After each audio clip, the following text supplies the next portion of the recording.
9h07 sur Direct Marché, je reçois David Calfon, le président d'Amaïka AM. Bonjour. Bonjour. Alors on va parler de la chute. La semaine dernière, la forte chute de l'indice Eurostoxx 50. L'indice a perdu 4% en 2 jours. C'était assez important. Alors comment est-ce qu'on peut expliquer cette chute? Parce que c'est vrai qu'on a eu quand même une belle progression de tous les indices européens depuis le début de l'année. Et là, on voit vraiment on a des corrections, de fortes corrections. Est-ce que ce ne sont finalement que des petites respirations de marché ou est-ce qu'on voit un retournement qui s'opère? Déjà, il faut s'interroger sur les causes de ce regain de volatilité. J'en vois essentiellement 3. La première, c'est du côté des taux d'intérêt. Et notamment des taux d'intérêt de la zone euro. Vous savez qu'on a touché un point bas sur le 10 ans allemand, à 5 points de base de rendement au milieu du mois d'avril. On est ce matin au-dessus de 0,6%. Donc c'est un mouvement très significatif. Pourquoi ce mouvement? Tout simplement parce que les anticipations d'inflation commencent à s'ajuster à la hausse. On a notamment une reprise des prix du pétrole. Et très clairement, toutes les craintes déflationnistes qu'il y avait avant l'intervention de la BCE commencent à s'éloigner. Il y a également un regain d'activité dans la zone euro qui est plutôt positif. La deuxième cause, c'est ce qui se passe aux États-Unis, avec notamment la faiblesse de l'économie américaine. Cette faiblesse de l'économie américaine qui a entraîné une faiblesse du dollar. Et cette faiblesse du dollar qui a pris à contre-pied beaucoup d'opérateurs. Il faut savoir que la parité euro-dollar, c'est une parité qui a été beaucoup utilisée pour les fameux carry trades, les trades de financement. On a pris l'habitude, avant on se finançait en yens. Après, on a commencé, suite à l'action des banques centrales européennes, on a commencé à se financer en euros pour tous ces trades spéculatifs. Donc dès que vous avez l'euro qui remonte, ça entraîne un débouclement de position. Voilà. Et enfin, le troisième point, qui est quand même un point important, c'est le positionnement des investisseurs. Puisque depuis au premier trimestre, finalement, tous les investisseurs se sont mis un peu dans le même sens, c'est-à-dire tout le monde est long dollar, tout le monde est long sur les actions européennes et tout le monde était long sur les taux européens. Donc quand tout le monde est dans le même sens, dès qu'il y a quelques secousses, ça crée beaucoup de nervosité et il y a des surréactions. Donc c'est ce qui explique selon vous donc cette baisse que l'on a connue donc sur l'Eurostoxx 50. Mais est-ce qu'on peut parler quand même d'un retournement ou est-ce que c'est vraiment juste un épiphénomène? Alors c'est un peu tôt pour le dire. Ce qui va être très important et la clé, c'est la croissance américaine au deuxième trimestre. Je pense que la faiblesse que l'on a eue au premier trimestre aux États-Unis, c'est une faiblesse temporaire, avec des facteurs qui sont maintenant connus. Il y a eu un facteur météo, il y a eu un facteur sur la grève des ports de la côte ouest. Il faut savoir que c'est 40% des importations qui passent par les ports de cette côte américaine. Donc tout ça, ce sont des facteurs qui vont se dissiper, qui doivent se dissiper au deuxième trimestre.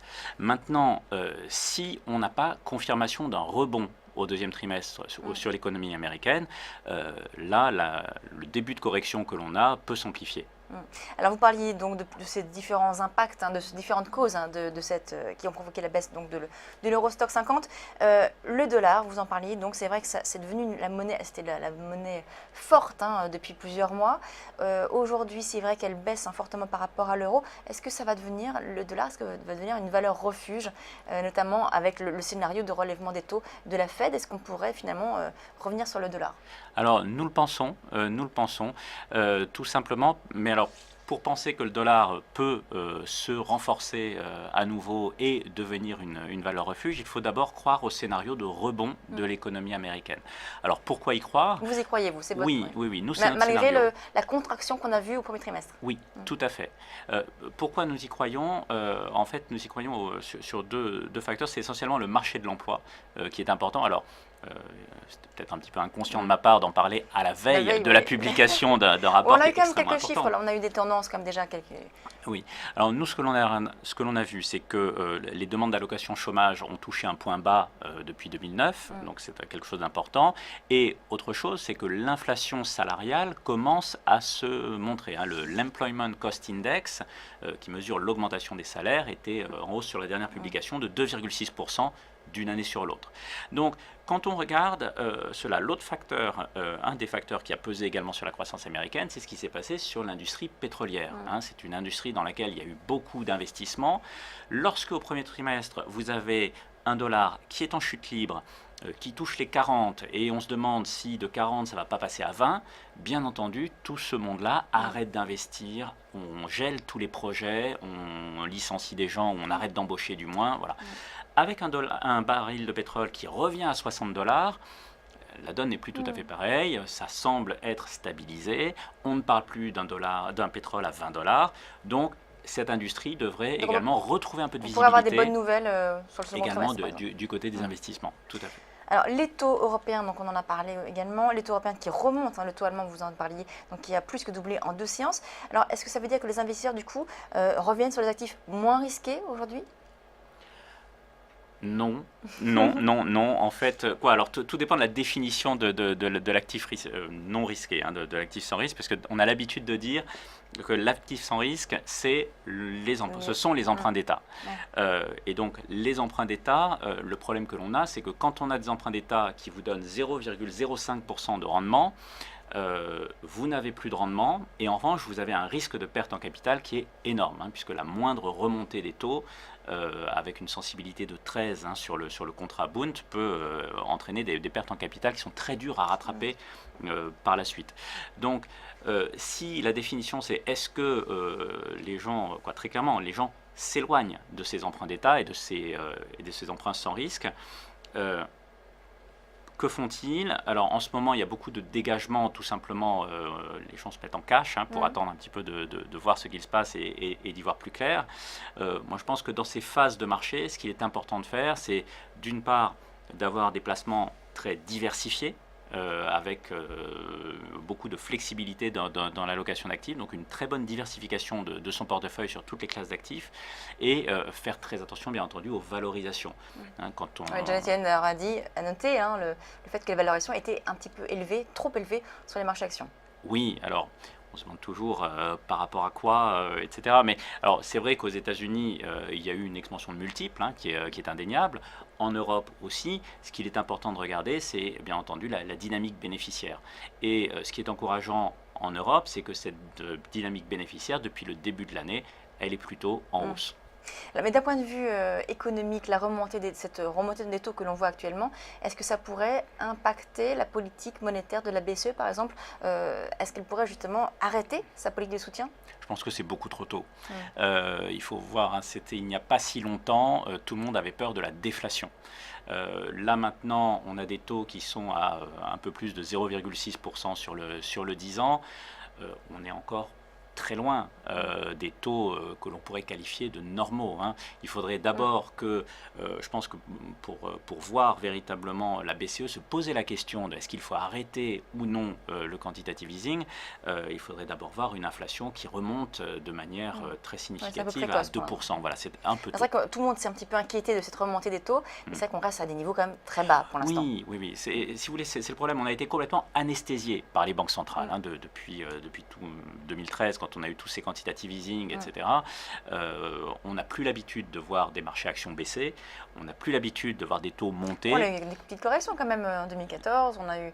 Oui, mais ce qui est amusant... Ce ne sont pas que des marchés qui montent constamment. Tout à fait, mais ce qui est intéressant, c'est que sur ces corrections qui ont été très brèves et d'une amplitude assez prononcée, puisque c'était des reculs d'à peu près 10% en octobre et au mois de décembre, finalement, on en parlait quasiment comme d'un crack. Alors qu'un recul de 10% sur un marché qui n'a pas arrêté de monter, c'est un petit peu la vie normale des marchés actions. D'où l'importance d'une bonne diversification dans son allocation d'actifs. Alors justement, on y vient à l'allocation parce que c'est vrai qu'on voit aujourd'hui, il y a un retour de la volatilité, il y a des mouvements très forts en quelques séances sur les marchés actions. Qu'est-ce qu'il faut privilégier actuellement en termes d'allocation? Est-ce qu'on peut aller sur les actifs, on va dire les obligations d'État dont vous parliez, les obligations corporate, ou privilégier vraiment les actions? Alors, je pense que sur le segment obligataire, il faut avoir sur les obligations d'État, il faut avoir une optique extrêmement défensive. Donc nous, c'est un segment sur lequel on est à l'écart, sauf si on travaille ce segment en performance absolue, en valeur relative, en jouant une courbe contre une autre, un état contre un autre, etc. Mais en directionnel, absolument rien à faire sur ce segment. Maintenant, Dans le marché obligataire, il y a le segment du high yield qui a encore des rendements intéressants avec un portage qui peut être encore assez significatif. Et d'ailleurs, on voit bien que dans toute cette correction, le segment du high yield tient relativement bien. Il n'y a pas de panique, il n'y a pas de vente, il n'y a pas d'écartement dramatique des spreads. Enfin, les actions, bien entendu, c'est quelque chose d'important parce qu'il ne faut pas quand même se voiler la face. En zone euro, l'activité s'améliore. Les indicateurs d'activité sont assez unanimes. On a eu la Commission européenne qui a remonté ses prévisions de croissance pour la zone euro hier à 1,5%. Donc la croissance est là, la dynamique bénéficiaire est bonne. Voilà, maintenant, bien entendu... Il bénéficie de la baisse du pétrole et de la baisse de l'euro. Donc là, on va le voir maintenant dans les résultats. Exactement. Alors, bien entendu, ce qu'il faut sur les actions, c'est tenir compte de leur volatilité et faire en sorte que les positions que l'on a en portefeuille ne sont pas trop importantes, ce qui pourrait générer des surréactions. Et qu'est-ce que vous recommandez alors comme type de secteur ou comme thématique ? En thématique, alors on aime bien toujours les valeurs de croissance, tout simplement parce que c'est une classe d'actifs qui est toujours très très soutenue par cette dynamique bénéficiaire.